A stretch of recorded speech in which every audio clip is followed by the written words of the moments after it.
Nous poursuivons sur cette actualité au Proche-Orient avec Amjad Chia, professeur de sciences politiques à l'Université de Rhodes. Bonjour et merci d'accepter de répondre aux questions de Médien TV. Bonjour à vous et merci pour l'invitation. L'armée israélienne appelle à évacuer un quartier de Rafah alors que le ministère de la Santé annonce un bilan de 50 000 morts depuis le début de la guerre. Quelle analyse en faites-vous ? Reprendre les agressions contre la bande de Gaza et surtout le bombardement massif, il a plusieurs objectifs. Il a un objectif idéologique pour certaines parties d'extrême droite dans ce gouvernement, surtout les sionismes religieux et la force juive, le parti de force juive. Et aussi, il a des objectifs politiques parce qu'il y a des problèmes internes, surtout personnels pour le Premier ministre israélien, et aussi des problèmes par rapport au système et par rapport aux certaines commissions d'enquête, que ce soit la commission d'enquête sur le 7 octobre, la commission d'enquête sur l'esplanade de l'affaire Qatargate. Aussi, il y a aussi sur la filtration de certaines informations par rapport au direct de M. Netanyahu. Il y a d'autres aussi problèmes internes. Donc, ces attaques, c'est une forme d'avant. Et aussi, ils ont reçu un prix vert des Américains afin d'obtenir plus de pression et de chantage sur le mouvement de Hamas afin d'obtenir plus de concessions, plus d'assouplissement de la position de Hamas par rapport au prix vert des Américains.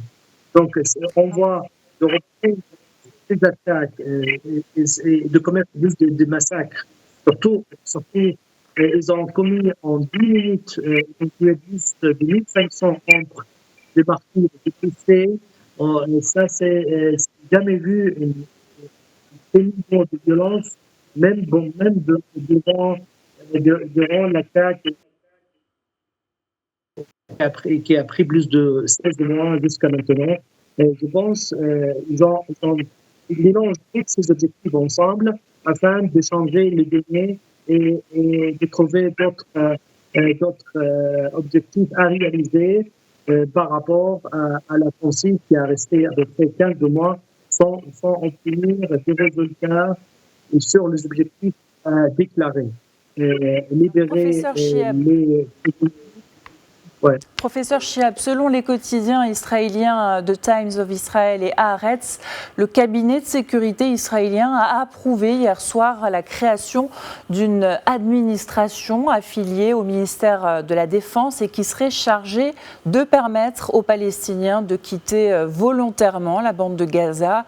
Pensez-vous que ce plan verra le jour ? Je pense que ça prendra beaucoup de temps parce que faire une déportation massive ou faire un nettoyage ethnique, ça prendra beaucoup plus de temps que prévu. Le plan de Trump, c'est pas facile à l'appliquer. Mais interdire la reconstruction de la bande de Gaza et rester qu'il y a des coupures d'électricité et de l'eau et aussi il n'y a pas d'infrastructure qui pourra permettre aux habitants de survivre. Il n'y a pas de moyens vivables sur la bande de Gaza. Ça peut prendre aussi de temps pour déporter des gens, ou forcer les gens à partir par d'autres moyens que le moyen d'Égypte, que le moyen de barrage de Rafah. Ils peuvent sortir, comme l'a indiqué le ministre de la Finance, le chef de partis sionisme religieux qui peuvent partir par l'aviation avec l'aide de l'armée israélienne, ou ils peuvent sortir par le port de Al-Joud qui est pas loin de la bande de Gaza, par le passage de Beth Hanoun qui est appelé le point de passage de Eretz.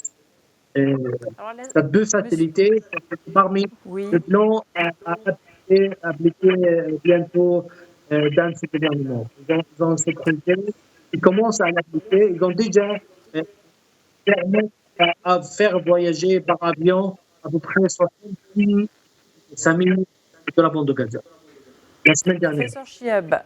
Professeur Chiab, la suspension de la trêve et du cessez-le-feu à Gaza ont exacerbé la violence cette semaine. Dans le contexte actuel, quelles sont les raisons de la rupture des accords de cessez-le-feu ? Il y a plusieurs raisons. Déjà, le Premier ministre Israël refuse complètement de se rendre l'armée complètement de la bande de Gaza, surtout de la Philadelphie, malgré que l'accord stipule le retrait total de la bande de Gaza, surtout de la première phase de Philadelphie. Ici, il refuse complètement la demande de donner des garanties de ne pas revenir à l'agression, du massacre comme le cas aujourd'hui. Et aussi, il refuse complètement de faire des aides humanitaires, l'essence, les médicaments, les matériels lourds pour le temps et aussi pour permettre à reconstruire. Le Hamas insiste sur le fait d'appliquer l'accord qui était signé, qui était voté par le Conseil des ministres, et Netanyahou cherche aussi à ne pas respecter cet accord, à cette proposition. On a par des propositions du président américain et de proposer d'apporter encore de 10 deniers entre le Hamas, mais s'éloigner de demandes essentielles de retrait total de la bande de Gaza et de permettre d'ouvrir le point de passage, faire entrer toutes les aides possibles et surtout de ne pas donner des garanties, de ne pas revenir à bombarder la bande de Gaza dans l'avenir. Alors, dans les rues israéliennes, plusieurs associations collectives, notamment le Forum des familles d'otages, manifestent chaque week-end contre le Premier ministre Benjamin Netanyahou et son gouvernement. Ces manifestations hebdomadaires, selon vous, peuvent-elles faire fléchir la position constante de leur Premier ministre ? Oui, je pense que toutes ces manifestations, durant des mois, de longs mois, n'ont pas à permettre à faire des pressions sur ce gouvernement pour peut-être, ils ne sont pas assez nombreux, ils n'ont pas réussi à paralyser la vie publique, surtout les institutions en Israël.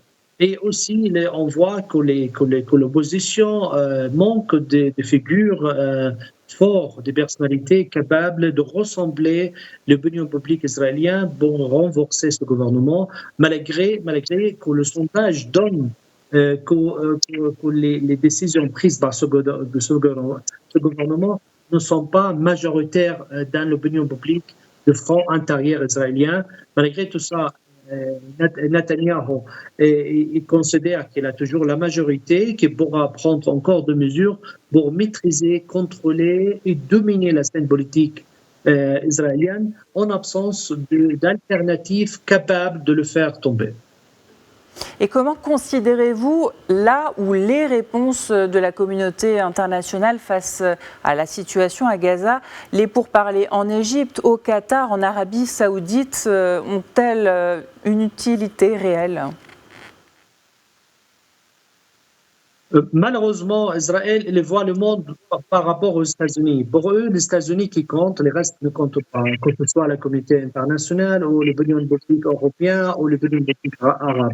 Donc, le soutien américain, ça suffira pour qu'ils continuent leur politique.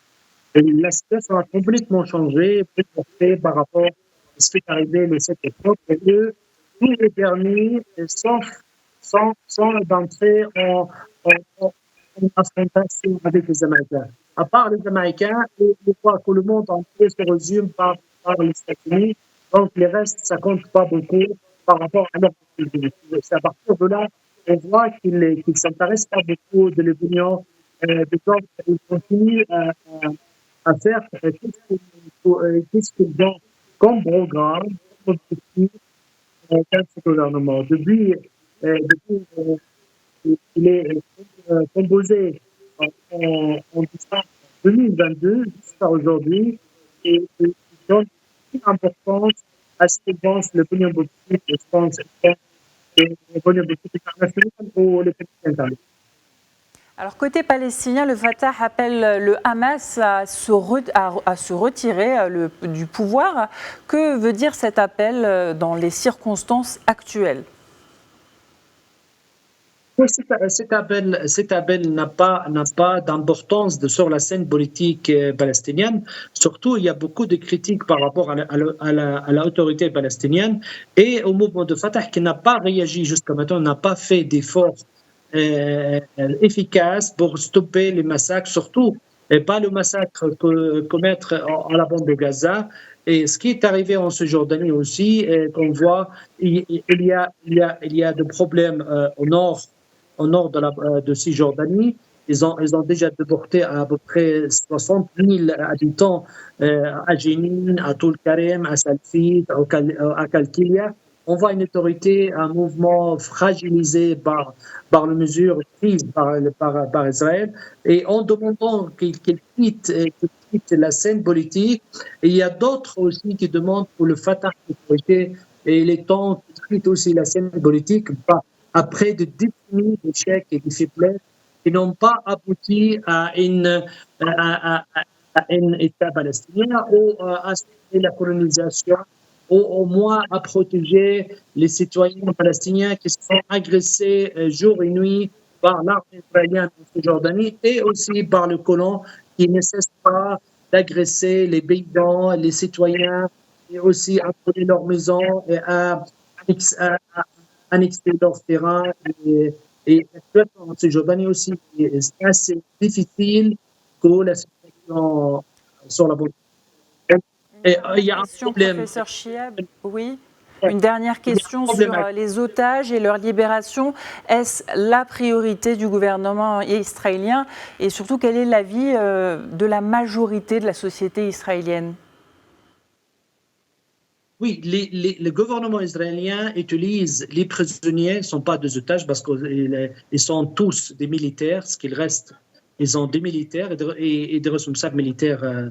Et ils l'utilisent comme un prétexte pour la fuite en avance de tous ces problèmes, de toutes ces difficultés, à continuer à survivre jusqu'à la fin de l'échelon électoral. C'est-à-dire il leur reste encore à peu près 19 mois jusqu'à la fin de 2006. Et il est concentré de continuer jusqu'à la fin. Il espère qu'il pourra obtenir une victoire écrasante sur le mouvement de Hamas, qui n'a pas réussi jusqu'à maintenant à l'avoir. Et aussi, il pense qu'il pourra réaliser l'objectif pour jamais depuis la naissance de l'État d'Israël à partir de là, et lui, il continue dans cette direction.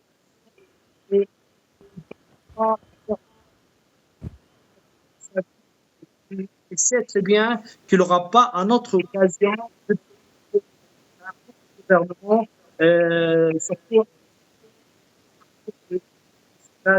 qui sortent depuis 2 mois, de longs mois, n'ont pas la capacité de gagner des élections, des organisations des élections.